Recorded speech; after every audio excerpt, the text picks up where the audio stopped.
সব সাহাবীদের সামনে একটা প্রশ্ন ছুড়ে দিয়ে নবী বলতেছেন নারীরা কোন অবস্থায় থাকলে সবচেয়ে ভালো।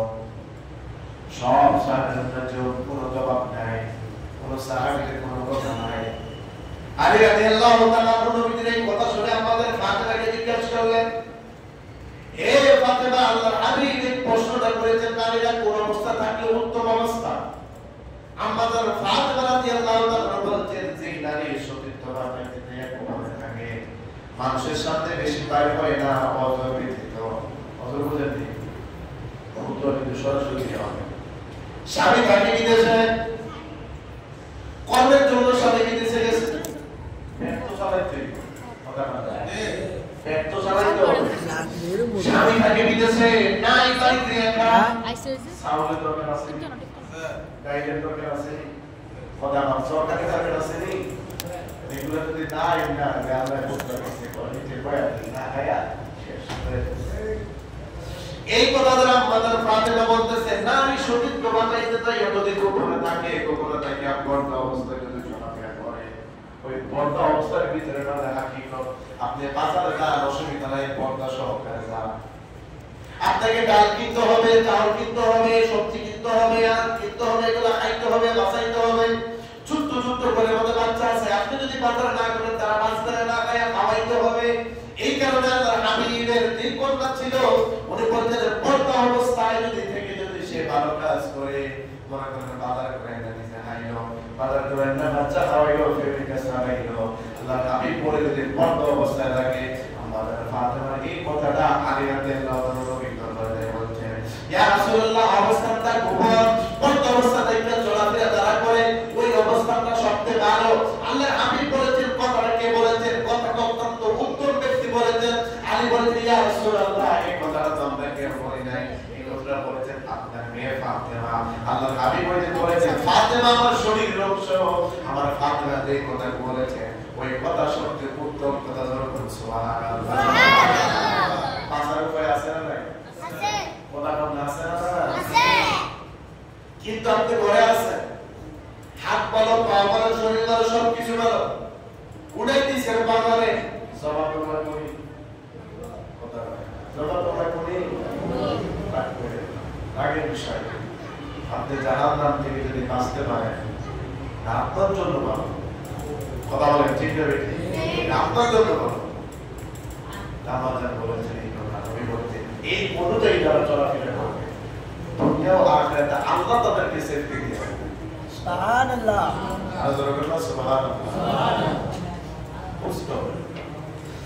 অপর হাদিস নবী রাহমাতুল্লাহি আলাইহি বলছেন, ওয়া উম্মি সালিমা তান্নাহু কানাত ইনদা নবী সাল্লাল্লাহু আলাইহি ওয়াসাল্লাম ওয়া মাইমুনা ইয আকবারা বিল মাকতুবিন ফাকাল রাসূলুল্লাহ সাল্লাল্লাহু আলাইহি ওয়াসাল্লাম ইতাতিবা বিহু فقلت يا رسول الله ليس هو أعمى لا يبصرون فقال رسول الله صلى الله عليه وسلم أفعمي وإني أنت سمى إلى آخر الحديث.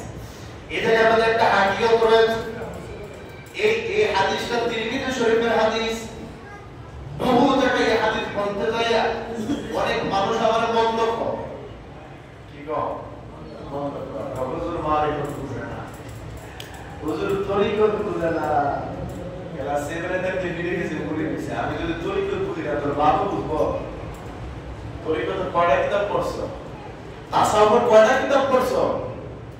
আমি যে উর্দু কিতাবগুলো পড়ছি এগুলোর নামই তুমি জানো না, তাসাউফের কিতাব। এই হাদিসের মধ্যে নবী কুফর একটা কথা বলা হয়েছে, যেই কুরআনই আজকে বর্তমানে বন্ধামে চলে, এই বন্ধামে পাশ করে দিয়েছে 1400 বছর আগে রাহমাতুল্লাহ আলাইহি। সুবহানাল্লাহ। আল্লাহর হাবিব বলতেছেন, একদিন আমি বসে আছি, আমার হুজরা মোবারক আছে, দুইজন স্ত্রী দুই পাশে বসা। একজন সাহাবী তার নাম ছিল আব্দুল্লাহ, দুইটা চোখে দেখে না, দুই চোখে কথা বল, দুই চোখে দুইজন ওয়াইফ কে নিয়ে নবী দুই সাথে বসে আছে, দুইজন আম্মাজান আছেন। আল্লাহর হাবিব কথাবার্তা বলতেছেন দুইজনকে নিয়ে। হঠাৎ করে আব্দুল্লাহ যখন আসতেছেন, নবী দুইজনকে বললেন তোমরা পর্দার আড়ালে চলে যাও। সুবহানাল্লাহ।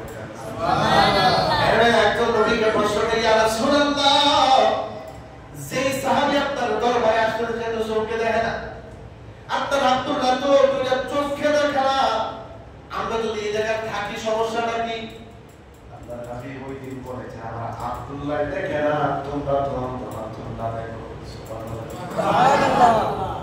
আমার আব্দুল্লাহ দেখে না কিন্তু তোরা তো দেখোস। এই কথাটা বলতে যে এতই করতে না মেয়েরা বন্দামি করে তাদের কথা বলছিলাম পীরের কাছে নারীরা পরিচয় হবে। আমি না করি না পরিচয়ের বিরুদ্ধে আমি না নারীরা পীরের কাছে পরিচয় হবে। তাদের জানার দরকার আছে না নাই? তবে নারীদের সবচেয়ে বড় পীর হলো তাদের স্বামী। সুবহানাল্লাহ। সবচেয়ে বড় পীর কে? স্বামী। কথা বলকে স্বামী। এটা যদি হুকুম করে এর পরে থাক উঠবি না। এটা আপনার জন্য ফরজ। কেন বসে থাকতে হবে?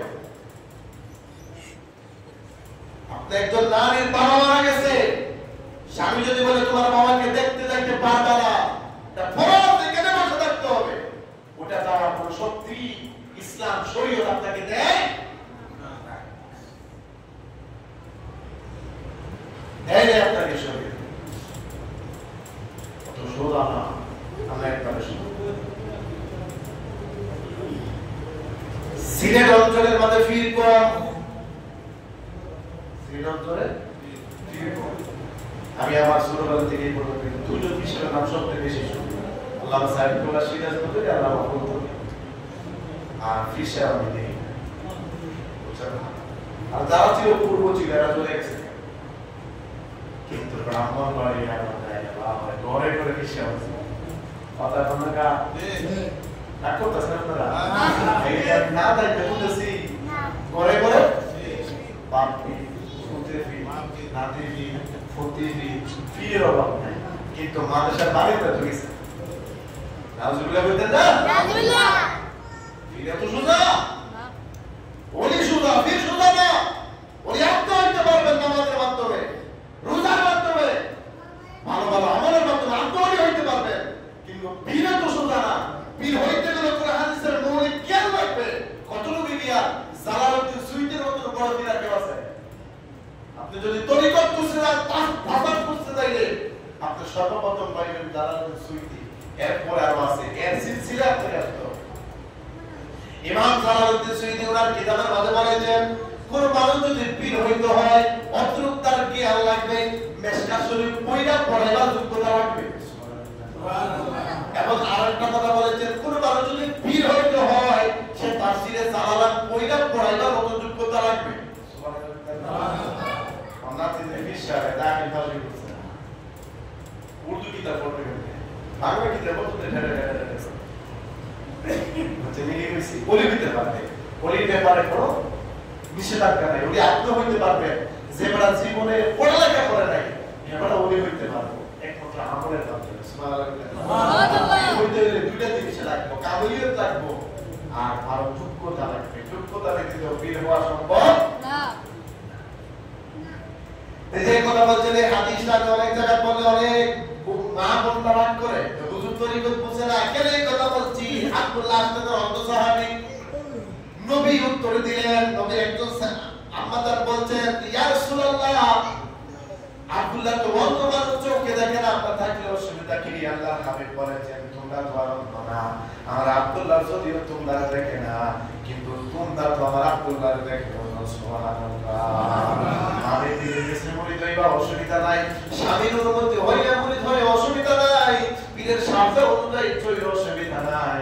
কিন্তু বইয়া বইয়া পীরের ফাউন্ডে করে যাইতো না, পীরের গোসল করে দেওয়া যাইতো না, পীরের রকেটটা দেওয়া যাইতো না, পীরের দাড়ি ঢাকা দেওয়া যাইতো না, চুলটা দেওয়া যাইতো না। যে পীরে এই কাজগুলো করে এই জ্ঞানের আমদাদের যা কাজে বলছেন এইটা হইল পণ্য পীর কখনো হইতে পারে না। জোরে বললে পারে না। জান ফুলতলি দরবারে নারী পাবেন না, জান সিরাজনগর দরবারে নারী পাবেন না, জান সোনাকান্দা দরবারে নারী পাবেন না, জান শশীনা দরবারে নারী পাবেন না। তাদের লক্ষ লক্ষ কোটি কোটি মুরিদান আছে, আছে না? কত সুন্দর পর্দা ভালো একটা দইরা রাখতে ভালো আল্লাহ তাআলা সুবহানাল্লাহ। আল্লাহ তাআলা তৌফিক দেন। আমিন। রাগ করছেন আপনারা? রাগ করছে দরকার আছে নি? আচ্ছা সমাজ এমন ভাবে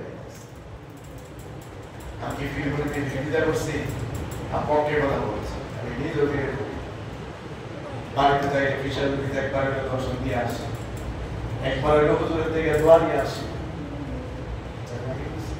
আল্লাহ যেন বুঝার তৌফিক দেন আমিন আমিন এই কারণে আল্লাহ হাবিব বলছেন ওয়াকারনা ফি বুয়ুতিকুন্না ওয়ালা তাবাররুজনা তাবাররুজাল জাহিলিয়াতিল উলা এই জমিনের নারী সমাজরা তোমরা জাহিলিয়াতের মানুষের মত তোমরা চলাফেরা করিও না যদি চলাফেরা করো তোমাদের জন্য জাহান্নাম রেখেছেন কে আল্লাহ বলেন না কে আল্লাহ আরেকটা হাদিস আল্লাহ নবী বলে ওয়াকার নবী সাল্লাল্লাহু আলাইহি ওয়াসাল্লাম সিনফার মিন আহলিন নারী আরাহুমা কাদুম মাআহুম সিয়াতুল আজনাবিল বাকারি আখির হাদিস হাবিব কিবরিয়া রাহমাতুল্লাহ আলাইহি বলেছে দুই শ্রেণীর মানুষ আল্লাহ রাব্বুল আলামিন জাহান্নামের মধ্যে আল্লাহর হাবিব বলেছেন আমি দেখেছি ওই জাহান্নামের কোন ধরনের মানুষগুলা এক শ্রেণীর মানুষ ওই নারী মানুষ যাদের হাতের মধ্যে গরুর লেজের মতো লাঠি একজন আরেকজনের শরীরের মধ্যে প্রহার করতেছে মারতেছে ওই জিনিসটা আল্লাহর হাবিব বুঝাইতে যায় বলতেছে ওই নারীগুলা কারা তারা অত্যাচারী নারী তারা স্বামীর উপরে অত্যাচার করে স্বামীর উপরে অত্যাচার করে এরকম বেড়ে আছে আচ্ছা জামাইয়ের কইরা ফিরা কথা বল না আছে মানে একবার কোন নারী যদি তার স্বামীর উপরে হাত দেয় স্বামী হক মত হক গাঞ্জা হক জুয়া হক নারী যেহেতু কিছু হক আল্লাহর হাবিব বলেছেন তার জন্য দোয়া কর আব্দুল কাদের জিলানী দরবারে একজন নারী আসে হুজুর আমার স্বামীর জন্য দোয়া করে ডেইলি আমারে ফিরায় আমার স্বামী যখন ঘরে আসে তুমি কি করো আমার স্বামী যদি একটা করে আমি তিনটা করি স্বামী যদি আসসালামু আলাইকুম নারী তিনবার উত্তর দাও গরম হয়ে গেল না হুজুর কইতাছে আপনি বলেন ঠিক আছে এক বোতল পানি দিয়ে আগে খাইস এক বোতল পানি দিয়ে বিশাল পাইতেছে হুজুর ফুট দিয়া দিছে দিয়া বলছে যে স্বামী যখন ঘরে আসবে এক কুলি পানি মুখে দিবা স্বামী যতক্ষণ ঘর থেকে বাইরে না হবে এক কুলি পানি ফালাইতে পারবা না যদি ফালাও কাজটা শুরু না যদি ফালাও কাজটা কথা বুঝতেছে না তো কাজটা পিছে হুজুর থেকে পানি দিয়ে মাইতেছে স্বামী যখন ঘরে ঢুকছে এক কুলি পানি মুখে মজাও পানি কি ফালাতে দেবো কথা ফালাতে দেবো জামাই গালাগালি করছে অনেক কিছু বার্তা দিতে খাইছে গাইলে সব কিছু গেছে পরের দিন আমার স্বামী রাত্রে যখন আসে কি অবস্থা একদিন দুই দিন তিন দিন আমার তো এত রান্না হয়ে যায় আমি এত গালাগালি করি আমার প্রতি কোনো উত্তর দেয় সুবহানাল্লাহ জানেনি কথা কম জানেনি